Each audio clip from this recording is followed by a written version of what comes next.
In a world where art speaks louder than words, join us in facilitating group reflection around art safely and respectfully. Explore the difference between observation and interpretation, and discover my truth in one frame, using visual metaphors as powerful tools for communication. Together, we cultivate empathy through visual conversations, transforming the way we connect and understand each other through art.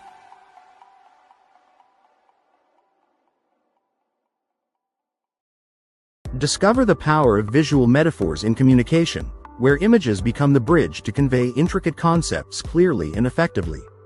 Learn how to express complex ideas simply and deeply resonate with your audience. Transform your messages with striking visuals that evoke emotions and create lasting connections. My Truth in One Frame illustrates how to harness the power of imagery to connect on a profound level. Don't just tell your story, show it with compelling visuals. Eu sou Marcos Milewski, eu sou artista plástico, moro cá na Madeira depois de 1990 e nasci na Argentina,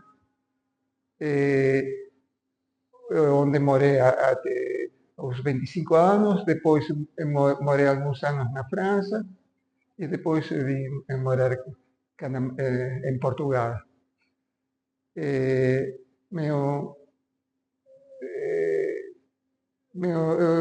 trabalho em artista plástico, também dei aulas de desenho e pintura. As artes visuais é uma linguagem, é uma maneira de dizer coisas, tanto como um texto. Só que dá a possibilidade de exprimir coisas de uma forma direta, no sentido que um escritor, quando quer falar de uma paisagem, uma pôr de sol em vermelho, só fica na imaginação do espectador. O artista plástico mostra como coisa real, ou como imagem, não? Como uma imagem real. Então, é linguagem, dá para falar de coisas, mas com outros meios. No sentido, por exemplo, quando um escritor escreve sobre a guerra, é uma coisa. Quando um pintor pinta a guerra, por exemplo, o Picasso a Guernica, a emoção, na Guernica, a emoção toda da guerra, e é aquela coisa direta, que é própria da imagem, que vê-se no instante. É assim, a personalidade, a identidade vai se criando aos poucos, no? Por exemplo, quando um estudante de arte pensa qual vai ser seu estilo, ainda não há um estilo, ele experimenta muitas coisas, tem pintores que ele gosta muito, assim, eu gosto muito do Leonardo, do Tiziano, ou do Picasso, ou o que for, e quer pintar como ele. Depois deixa e vai para outros pintores, e assim. E aos poucos, tomando água de muitas fontes, a gente chega à sua personalidade. A personalidade é um bocado a própria história da pessoa. Tanto como eu digo no seu ensino, os pintores que gostou, isso, mas também na sua bagagem pessoal, a sua família, o sítio que morou, o povo onde morou, tudo conta. E o que você espera inspirar nas pessoas que olham suas obras? Espera, O que você espera inspirar nas pessoas que olham suas obras? É assim, falamos que a arte é uma linguagem, as artes visuais é uma linguagem, e a linguagem precisa duas pessoas, um diálogo. Para criar um diálogo, para que não seja um monólogo, temos que ser pelo menos dois. Um que diz qualquer coisa e outro que escuta. Não? Aquela, como toda pessoa que diz qualquer coisa, eu quero que o outro escute que o diálogo vai em outro sentido, que o outro volte a me enriquecer a mim também. A prática da arte é assim um bocado como os pianistas para que começar a tocar bem qualquer coisa é preciso estar muitas horas por dia, muito treino, porque há muito trabalho de, de criar automatismos mentais, não? Que a gente vai tocando o piano e já não tem que pensar. E para chegar a esse estado é muito treino. E nas artes visuais é o mesmo. E acaba por ser uma parte muito importante da nossa vida, que chega. Assim. Eu sempre estou, se passo muito tempo de não ir ao ateliê e não pintar, eu fico que está a faltar qualquer coisa. É, é uma parte muito importante da minha vida. Assim. E você acredita que a arte pode curar? Você já viveu uma experiência? Eu penso que há um fator terapêutico e nós, pintores, em grande medida pintamos para nos curar a nós próprios também. E digamos que curar, que quer dizer curar? Curar é chegar a um equilíbrio. Qualquer coisa que ficou desequilibrada na nossa mente ou no nosso corpo, tentamos de voltar a uma harmonia. E a prática artística tem esse poder.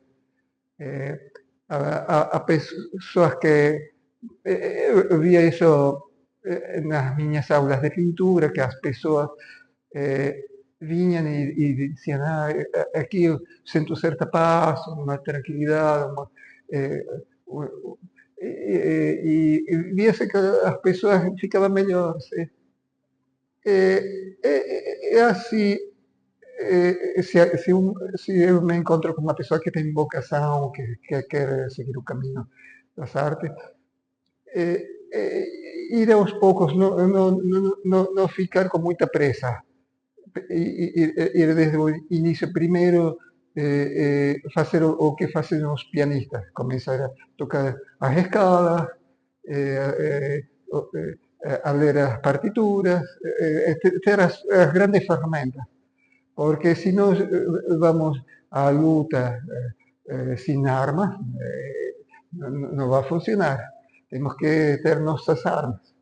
Y as armas de a técnica e a bagagem conceitual também. Conhecer o que se fez no passado e o que se está, qual é a problemática atual da arte, que isso vai mudando de geração em geração, sempre é um bocadinho diferente.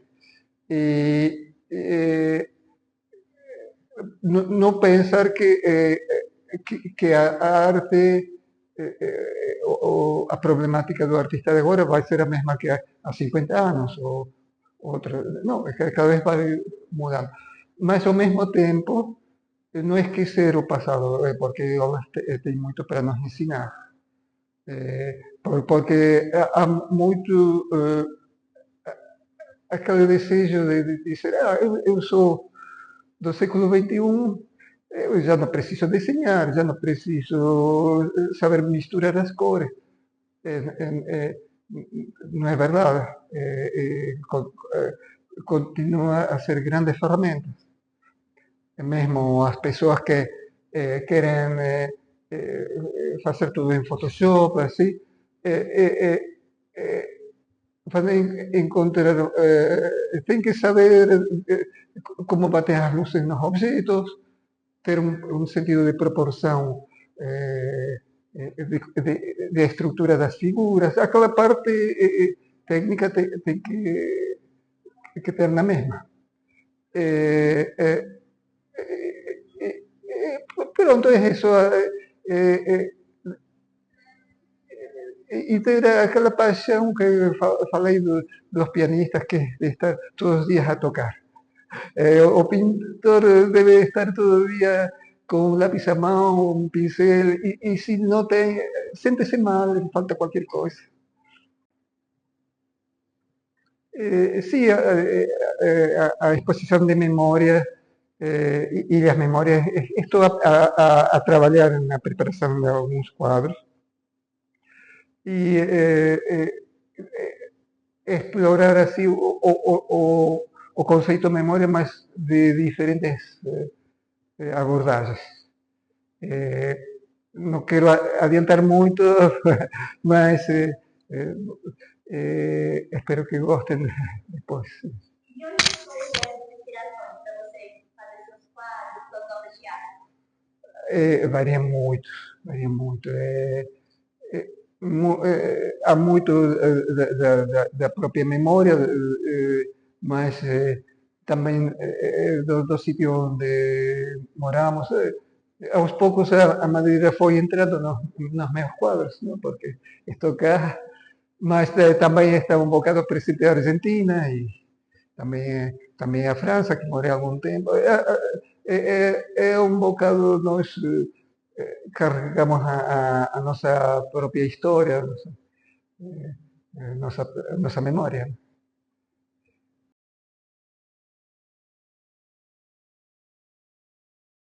The city stands to benefit significantly from various cultural and artistic activities arising from this innovative art project located in the historic quarter of Funchal.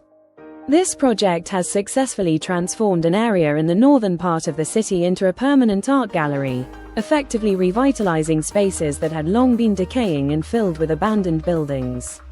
The transformation has turned these urban spaces into vibrant canvases, inviting people to engage with art in their daily lives. Notably, participants who contributed to the approximately 200 painted ports along the Rua de Santa Maria include esteemed members of the Madeirense creative community, such as renowned decorator Nini Andrade Silva and distinguished architect Paulo David, showcasing the collaborative spirit of the local artistic scene.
Learning a new language opens doors to opportunities and integration for refugees and immigrants. It allows them to communicate, build relationships, and find work in their new communities. Language is a bridge that connects cultures. For refugees and immigrants, mastering the local language can ease feelings of isolation and help them feel a sense of belonging in their new environment. When refugees learn the local language, they gain confidence. This confidence encourages them to participate in local events, join community groups, and connect with their neighbors. Knowing the local language helps refugees access vital services like healthcare, education, and legal assistance. It empowers them to advocate for themselves and their families. Learning a new language fosters a deeper understanding of the local culture. It allows refugees and immigrants to appreciate traditions, customs, and social norms, promoting cultural exchange and harmony. For many refugees, the ability to speak the local language represents hope for a better future. It enhances their ability to pursue education, career aspirations, and personal growth. Children of refugees often adapt quickly, learning the language fast. This gives them an advantage in school, helping them succeed academically and socially in their new surroundings. Language learning creates opportunities for mentorship and support. Refugees who master the local language can help newcomers navigate daily challenges and share valuable resources. Community programs that offer language courses play a crucial role in supporting refugees and immigrants. These programs provide not just education, but also a sense of community and belonging. When refugees and immigrants succeed in learning the local language, they contribute positively to the economy. They bring diverse skills and perspectives that enrich the local workforce and culture. Empathy and understanding grow when we learn one another's languages. Encouraging language learning among locals fosters more inclusive communities and reduces prejudice and discrimination. Language is a powerful tool for storytelling. Through sharing their experiences, refugees can educate others and promote awareness about their journeys and the challenges they face. By investing in language education for refugees and immigrants, society invests in a more diverse, resilient, and vibrant future for everyone. Together, we can build a world where every voice is heard.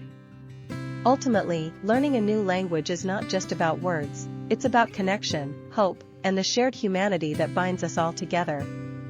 Each word learned is a step toward understanding and acceptance. Fun Techniques 1.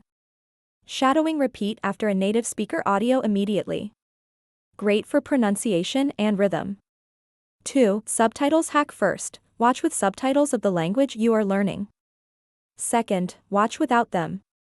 Third, rewatch with English to check meaning. 3. Gamify it. Create a point system for tasks, e.g., 10 points for watching a video, 20 for speaking. Use a habit tracker like Habitica or Notion. 4. Talk to yourself. Narrate your day, talk to your pet, or pretend you're vlogging. You'll reinforce vocabulary plus sentence structures naturally. 5. Language diary. Instagram, post one photo a day with a caption with the language you are learning. Helps practice vocab, grammar, and builds habit. Tools and resources. Apps. Duolingo, Anki/Quizlet for vocabulary memorize. Babel tips for consistency. Set a fixed time daily, same as brushing teeth. Track progress. Apps or journal. Low pressure. 15 minutes a day is better than 2 hours once a week. Mix activities to avoid boredom. Celebrate milestones, e.g., 30 days streak equals treat yourself. Here's how to learn a new language in 7 days.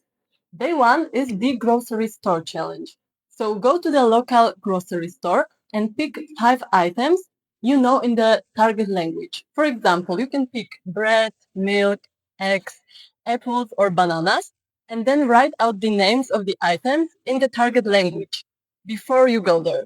And while you are shopping, try to read the labels and match them with the words you learned. You see? Day 2. Name your surroundings. So the task is to label objects around your house in the target language. You can use sticky notes to write the word for chair, table, door, whatever you choose, and stick them on the corresponding objects. So you can also try to speak out loud the names of the objects as you walk around the house for easier memorization. Dia 3. Assistir a um simples vídeo. Pode ser um programa infantil ou um vídeo no YouTube, para aprender idiomas ou até mesmo um tutorial de culinária simples.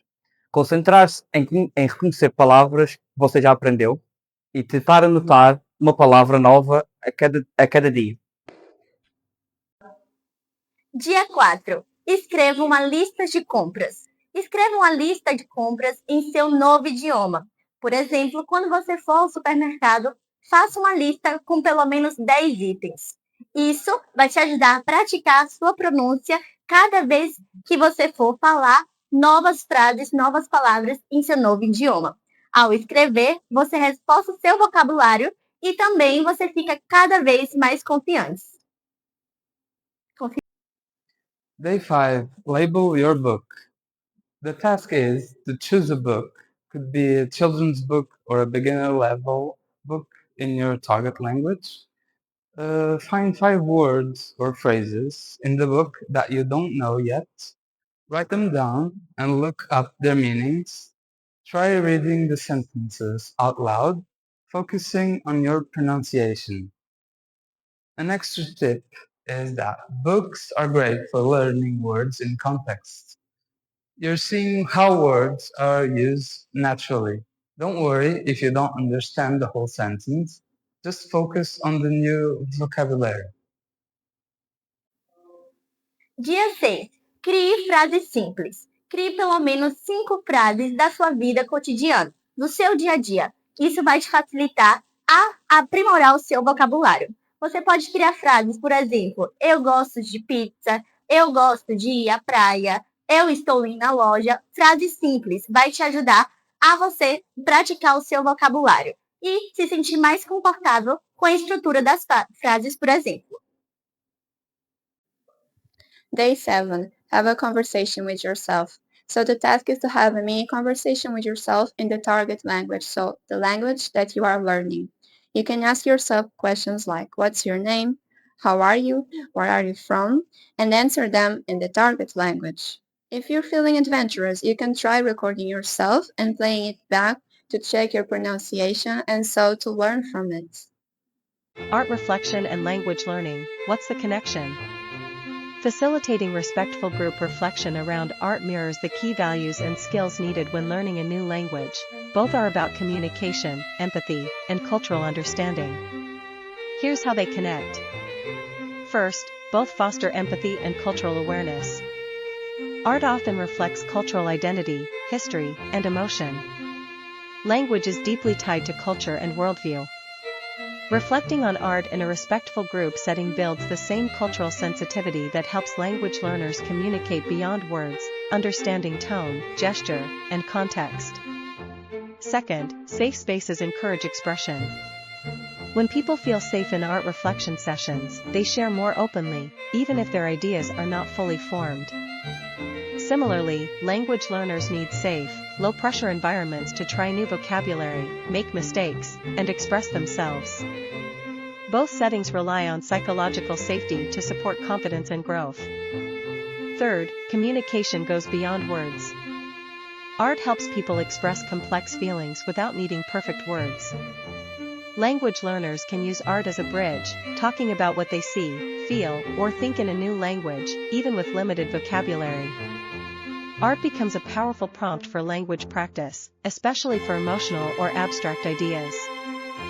Fourth, respectful listening is essential. Group reflection requires listening without interrupting or judging. Language learning thrives when learners feel heard and supported, even when they struggle. Encouraging respectful dialogue in both contexts builds strong communication habits. Fifth, both require openness and curiosity. Art invites personal interpretation. Language invites new ways of thinking. Engaging with both helps learners become more open-minded, reflective, and globally aware. Learning a new language isn't just about grammar, it's about understanding people. Art, when used in group reflection, becomes a tool to practice empathy, communication, and expression, skills that are at the heart of both respectful conversation and successful language learning.